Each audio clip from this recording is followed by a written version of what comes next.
Bismillahirrahmanirrahim. Assalamualaikum warahmatullahi wabarakatuh.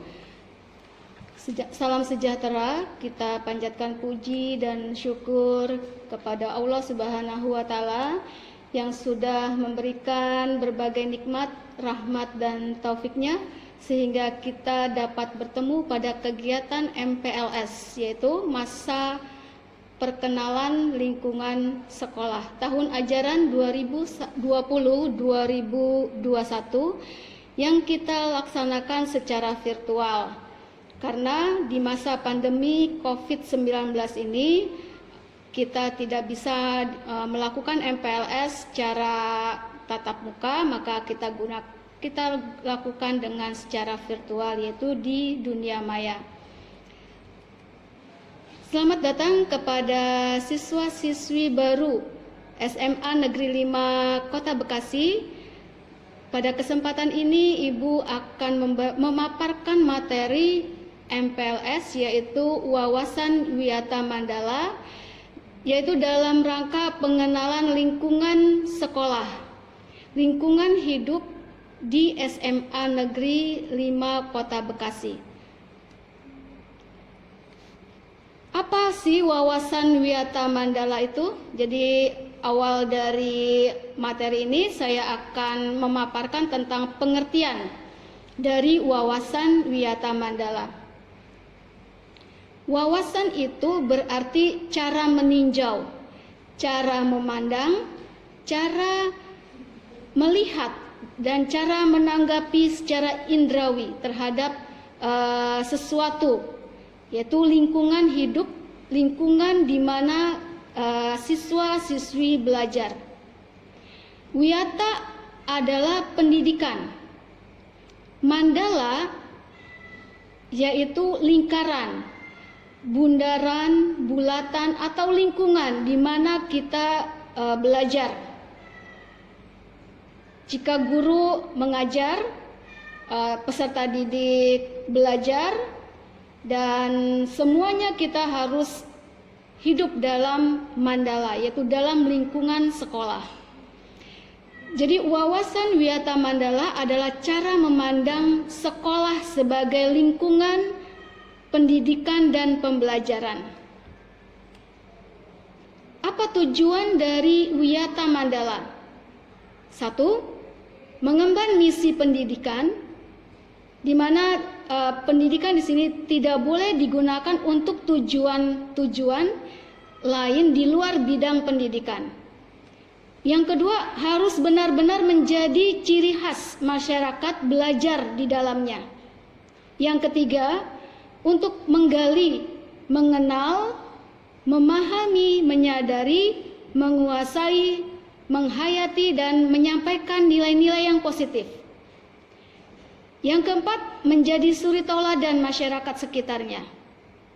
Itu adalah pengertiannya. Kemudian faktor utama dalam mewujudkan wawasan wiyata mandala itu apa saja? Di sini ada 5 komponen penting. Faktor utama dalam mewujudkan wawasan wiyata mandala. Yang pertama adalah peranan kepala sekolah. Yang kedua, peranan guru. Ketiga, peran dari sivitas akademika. Yang keempat, peranan para peserta didik. Yang kelima, peran dari masyarakat sekitar di sekolah kita. Yang pertama, saya akan jelaskan tentang peranan kepala sekolah, yaitu 1. Berwenang dan bertanggung jawab penuh terhadap penyelenggaraan pendidikan di lingkungan sekolah. Yang kedua, kepala sekolah dihormati dan berwibawa, artinya siapapun yang berkepentingan dengan sekolah itu harus melalui kepala sekolah. Yang ketiga, semua guru dan karyawan sekolah tidak boleh bertindak sendiri-sendiri, jadi melainkan harus seizin kepala sekolah. Yang keempat, kepala sekolah melaksanakan program-program yang telah disusun bersama komite sekolah, yaitu perwakilan orang tua dari semua rombongan kelas, baik itu kelas 10, kelas 11 maupun kelas 12. Yang kelima, menyelenggarakan musyawarah sekolah yang melibatkan pendidik, OSIS, komite sekolah, tokoh masyarakat, dan pihak keamanan setempat. Yang keenam adalah menertibkan lingkungan sekolah baik yang berbentuk sarana maupun peraturan atau tata tertib. Kemudian mengadakan rapat koordinasi yang bersifat insidental, intern antara guru, wali murid maupun peserta didik. Dan menyelenggarakan kegiatan yang dapat menunjang kegiatan sekolah, ya, seperti pramuka, PMR, Paskibra, Rohis, ataupun ekskul yang lainnya. Yang kedua adalah peran guru.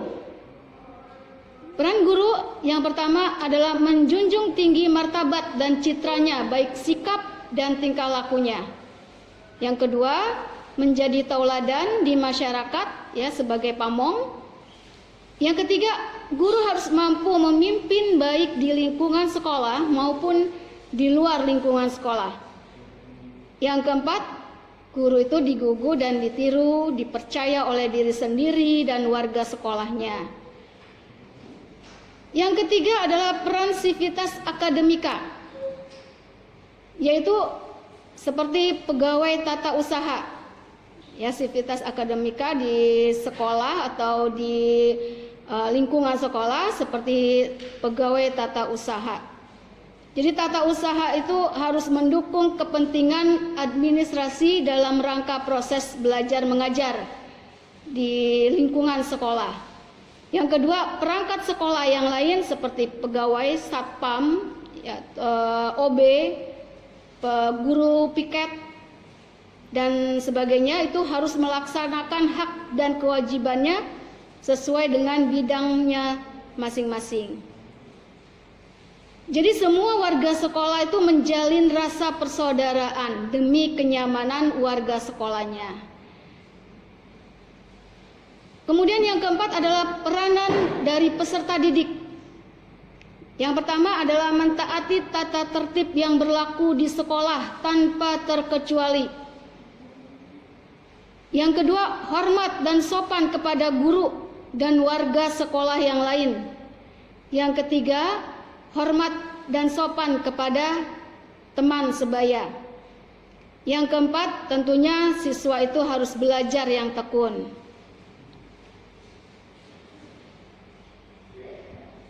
Yang kelima, peserta didik menyelesaikan semua tugas yang diberikan oleh guru. 6. Menjaga nama baik keluarga dan sekolah dimanapun peserta didik berada. Yang ketujuh, menjauhi narkoba atau obat-obat terlarang atau perbuatan-perbuatan yang melanggar hukum. Kemudian yang kedelapan, menjaga dan memelihara fasilitas belajar dan mengajar. Jadi untuk kenyamanan belajar dan mengajar tentunya fasilitaslah yang diutamakan. Maka dari itu peserta didik harus menjaga apa saja fasilitas yang digunakan, baik itu kursi, meja, infokus, kemudian sarana apa saja. Jadi harus dijaga keamanannya, ya, untuk menjaga keamanan sekolah. Kemudian melaporkan peristiwa yang negatif jika terjadi di lingkungan sekolah.